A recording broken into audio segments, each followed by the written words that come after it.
எல்லோருக்கும் வணக்கம். மற்றும் ஒரு காணொலியூடாக சந்தித்திருக்கின்றோம். நாம் எதிர்பார்த்திருந்த விடயம்தான் பொருளாதார நெருக்கடி வரும், பொருளாதாரத்துக்கான தட்டுப்பாடு வரும் என்று சொல்லியிருந்தோம். அதையும் தாண்டி எரிபொருட்களுக்கான தட்டுப்பாடு, எரிபொருட்கள் கிடைக்குமா இல்லையான ஒரு அச்ச நிலை இருக்கிறது. அதே போன்று எரிவாயு சிலிண்டர்கள், அதாவது கேஸ் சிலிண்டர்கள் கிடைக்குமா இல்லையா, எங்களுக்கான தட்டுப்பாடுகள் சார்ந்து நிறைய விடயங்கள் இருக்குது என்ற விடயத்தையெல்லாம் நாங்கள் பார்த்திருந்தோம்.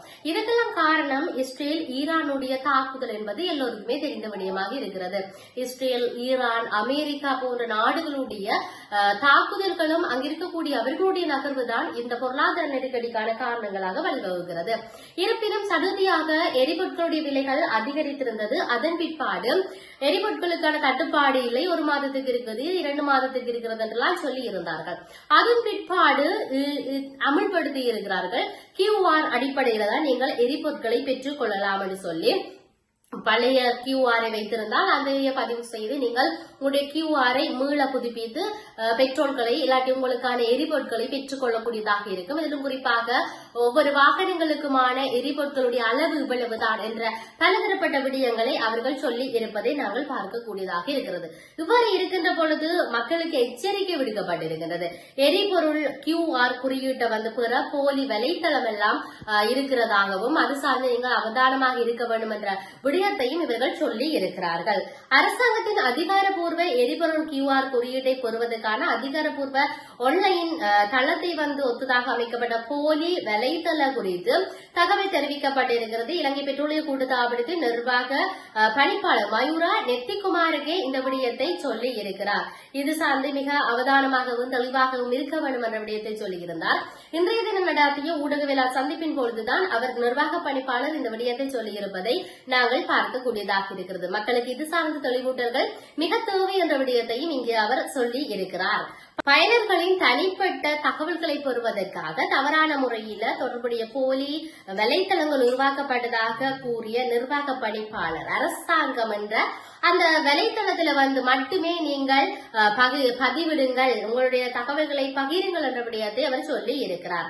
எரிபொருள் அந்த பாஸ்களை காட்டி செல்லாது என்ற விடயமும் கவனமாக இருக்குமாறும் இது தயவு செய்து போலியானது என்ற விடயத்தையும் அவர்கள் சொல்லி இருக்கிறார்கள். இதுக்கிடையில எரிபொருளை ஏற்றிக்கொண்டு மற்றும் ஒரு கப்பல் நாட்டுக்கு வந்திருப்பதாகவும் அந்த கப்பல்ல இருந்து இன்று எரிபொருளை இறக்குவதற்கான ஏற்பாடுகள் மேற்கொள்ளப்பட்டு வருவதாகவும் சொல்லப்பட்டிருக்கிறது.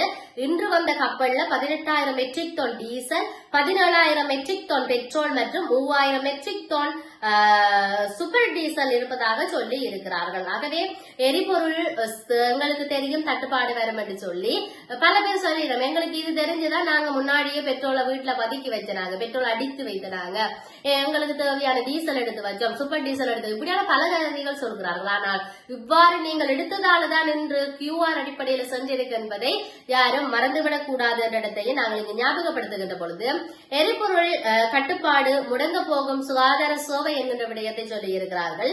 எரிபொருள் கட்டுப்பாடுகள் காரணமாக எதிர்காலத்தில் மருத்துவமனை அமைப்பை பராமரிப்பதில் கடுமையான ஆபத்து இருப்பதாக அரசாங்க மருத்துவ அதிகாரிகள் சங்கம் எச்சரிக்கை விடுத்திருக்கிறார்கள். சுகாதார சேவைகளின் தொடர்ச்சியாக பேணுவதற்காக மருத்துவர்கள் உள்ளிட்ட சுகாதார ஊழியர்களுக்கு போக்குவரத்து வசதிகளை வழங்குவதற்கு தற்போதுள்ள அமைப்புக்குள் அதாவது அந்த நடைமுறை தீர்வு வழங்கப்பட வேண்டும் என்ற விடயம் அங்கு சொல்லி இருக்கின்றார்கள். ஆகவே ஒவ்வொரு வாகனங்களுக்குமான எரிபொருட்களுடைய கட்டுப்பாடுகள் விதிக்கப்பட்டதன் பிற்பாடு சேவை சார்ந்து நாட்டுக்கு அதாவது வைத்தியத்துறை சார்ந்து என்று சொல்லி அவர்களுக்கான கொஞ்சம் அந்த ஒதுக்கப்பட்ட அந்த எரிபொருட்களுடைய விலைகள்ல இருந்து சற்று அதிகரித்திருந்தாலும் அந்த அதிகரிப்பானது எல்லோருக்குமே தெரியும். வைத்தியசாலை இல்லாட்டி சுகாதாரத்துறை என்று வைத்தியத்துறை என்று சொன்னாலே அதிக அளவிலான மக்கள் செல்லுகின்ற இடம். சில நேரங்கள்ல ஒரு சிகிச்சை நிலையங்களுக்கு சொன்னால் மக்கள் பின்னேரத்தில் 6 மணி 7 மணிக்கு தான் சில பேர் வீடுகளுக்கே வருவார். ஏன்னா அவ்வளவு மக்களுடைய எண்ணிக்கையாக இருக்கும். தங்களுடைய நோய்களை காட்ட வேண்டும் வைத்தியர்களிடம் என்ற விடயத்துல கிளினிக்ல நிற்பார்கள்.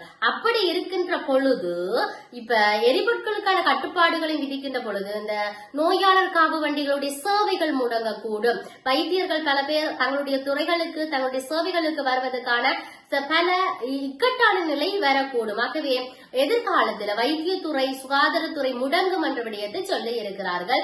ஆகவே எது எப்படி இருந்தாலும் அரசாங்கம் இந்த இக்கட்டான நிலைக்கு கொண்டு வந்து மக்களை விடாது என்பதுல கொஞ்சம் நாம் சிந்திக்க வேண்டியவர்களாக இருக்கிறோம். விடாது என்ற ஒரு நம்பிக்கை இருக்கின்றது. இருப்பினும் நாங்கள் பொறுத்திருந்து பார்ப்போம் மற்றும் ஒரு பதிவுடன் சந்திப்போம். வணக்கம்.